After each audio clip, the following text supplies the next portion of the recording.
I'm Coach Corey Wayne, and this is my video coaching newsletter. And the topic of today's newsletter is why you have no competition. Well, what we're going to talk about today is what do you do when you have interest in the same girl that maybe 2 or 3 other guys have interest on. I got an email here from a guy who was asking me about something that I discussed in my book, about the fact that obviously the title of my book is How to Be a 3% Man. And what that comes from is basically 3 out of 100 men, or I should say 3 out of every 100 men get women. The other 97% are at varying levels of absolute total cluelessness when it comes to picking up, dating, and having effortless relationships with the type of women that they want. Now you figure there's only about 3% of us guys that actually get it, and I didn't start out that way. Obviously if you've read my book, it wasn't like that in the beginning, but there's very few guys like us out there who really get it.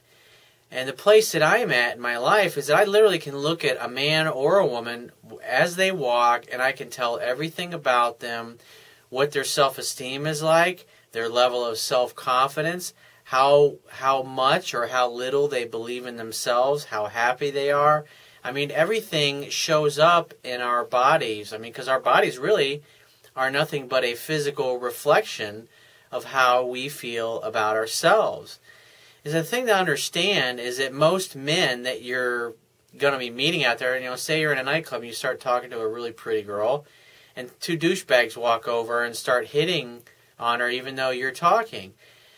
It doesn't mean that you walk away and you just hang out and let the other guys talk and participate in the conversation and hang back a little bit.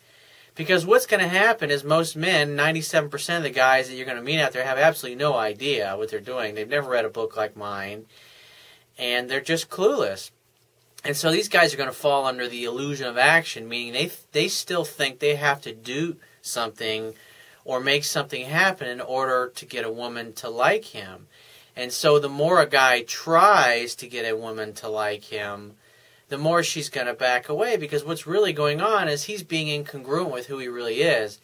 He's basically got the belief or the mindset that I have to do something, I have to say something, I have to bring something to the table other than what I already have within me in order to get this girl to like me.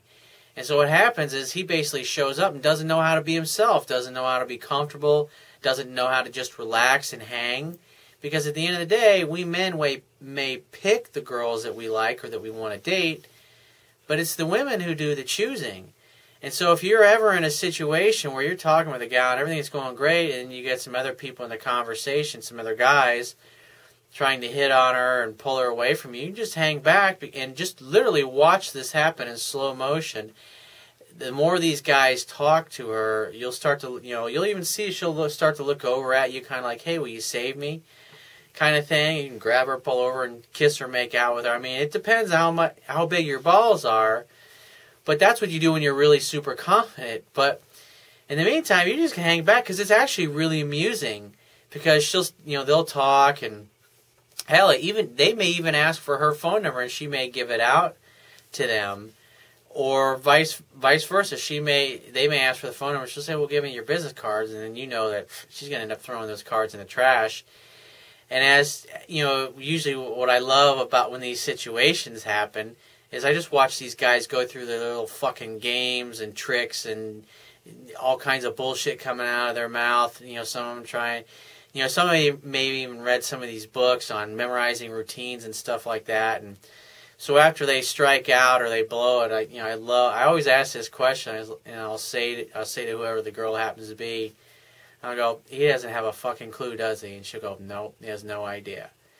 And that's the beauty of when you understand this stuff, because you can actually talk to women, you can interact with them, and have a good time laughing about the bad approaches that guys make on them all night long and have fun with it. And because you're just hanging back, having a good time, shooting the shit, making fun of her every once in a while in a sweet, playful, teasing kind of manner, kind of the way you would treat a bratty little sister, it creates rapport, and you make her feel comfortable because you're just being yourself. You're not there trying to do something. You're not trying to say anything to be cute or clever. You're just being yourself. And she's hanging out because you make her feel safe and comfortable. Whereas these other guys, because they're basically bringing an act to the table, she wants to be around people that can be themselves, because when women can tell when a guy doesn't know how to be himself around her, the moment feels awkward. It just makes them want to get away. And so if you can just hang back and shoot the shit, talk about whatever, ask a question every now and then, she'll talk your ear off, do 80%, make sure she's doing 78% of the talking. And at some point, she'll usually say, do you have a girlfriend? So what's your story? Do you have a girlfriend? It's like, well, I always got room for one more. It's like, why? Are you applying for the job? I mean, you say stupid things like that and get a joke out of her. And it's like, well, I got one criteria for the girls I date. She's like, what's that? Well, they got to be really good kissers. Are you a good kisser? And she'll say, well, absolutely. Well, prove it. She'll either kiss you or she won't. If she likes you, she'll kiss you. And that's all you have to do in those situations. But, when you got a guy competing, just hang back and be amused, because at some point he's going to be trying to do something, especially when he sees that you're hanging back and relaxing and you're not really trying to do too much. You'll interject and say something every now and then. You're never going to put these guys down, even though they may say something to you, and you can fuck with them and make fun of them and tease them, because if you know this stuff, you know what their bad act is all about, and you can watch the slow motion train wreck. So I'm going to read this email here that this guy sent me. And he says, Dear Corey Wayne, you seem like an authoritative figure on the topic. So I thought it would be good to ask you, do you think that 97% of men really are not good with women? He says, I'm not challenging your estimate. I just want to honestly know if you're speaking loosely or if that is an accurate estimate.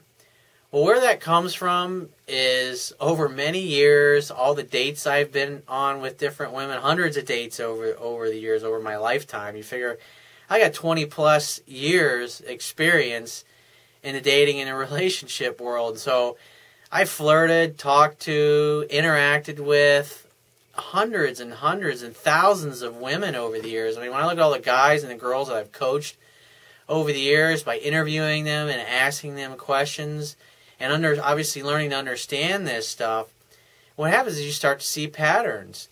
And that's what I love about what I teach. It's like, you don't have to believe a goddamn word I say. Just see it for yourself. Go to the mall if you don't believe me, and sit in a restaurant or just sit somewhere where you can observe people and watch the couples walking by.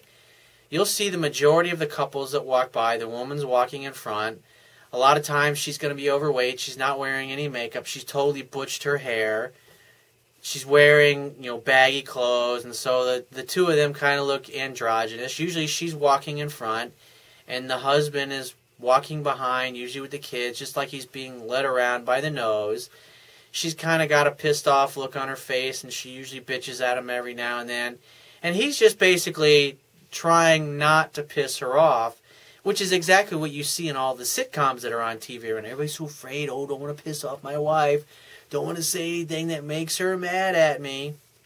But this is what you see. And because, our divorce rate's 50%, right? And so the other 50% are just basically at different points of, unless it's obviously the 3% that really get it and have great relationships, men and women both. It takes two. Usually the guys, I know from my experience, I like dating women who know how to communicate and who understand a lot of the stuff naturally that I teach. They may have grown up in a very healthy family where they learned what love and good, healthy relationships looked like and how to interact with men in their intimate relationships.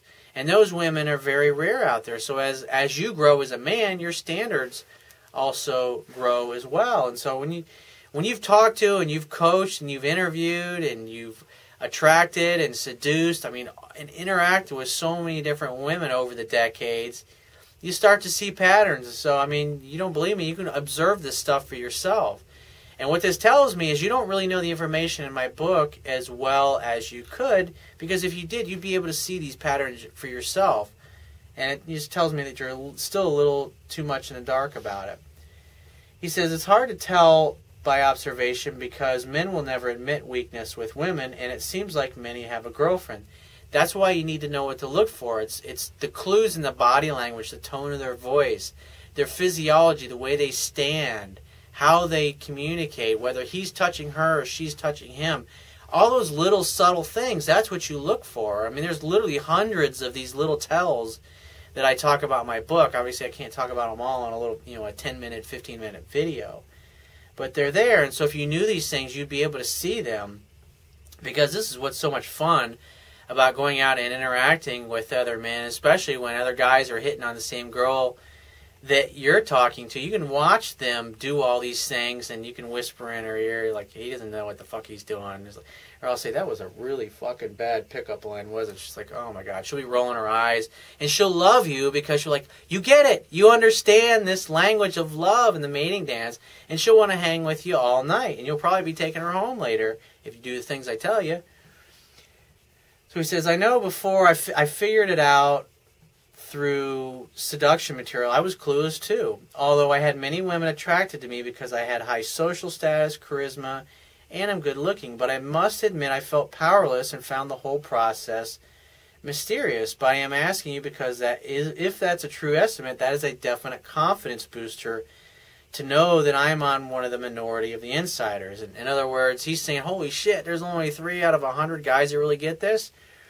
I'd say you're not on one of the insiders yet because there's too many things that you don't know, because you would be able to spot these things. So go back and read the book. You want to read it 10 to 15 times because there's literally hundreds of little tells and signals and things that women do and say. And same thing with men, that you can spot this stuff. You can spot these behaviors. And when you're in a business negotiation or a sales negotiation and you're negotiating a contract and you see the guy that you're negotiating with, his physiology is weakness and submissive to you, you know you fucking got him. You got the upper hand in the negotiation because you can see the weakness in his body. When he tells you, like, this is my lowest number, and you can fucking read it. You can look at him and tell that he's totally full of shit and doesn't believe what he's actually saying. But like I said, repetition's the mother of skill, and you have to use these things enough to start to develop your sensory acuity to the point where you can actually see these things. And like I said, the more you apply it, the more you see that it works, the more this builds your confidence. So if you find this message of value, you can show your appreciation by going down to the Wibbia toolbar, which is at the bottom of your screen if you're watching this video on my website, and click the PayPal donate button and donate any amount that you feel is equal to the value of the information in this video. At the very least, please share this page with all of your friends and family by clicking any one of the social network sharing buttons, which are also located in the Wibbia toolbar. And if you have a question that you'd like to ask me, or there's a topic that you want me to cover in a future video newsletter, click the Contact Me tab on the left-hand side of your screen and send me 3 or 4 paragraphs detailing your situation. And please be patient because I get a lot of emails from the internet, and I must answer the emails I get from my paying customers first, but be patient, I will get back with you. And if you want to talk to me right away, you can book a paid phone coaching session with me personally by clicking the Products tab at the top of your screen and just follow the instructions. I will talk to you soon.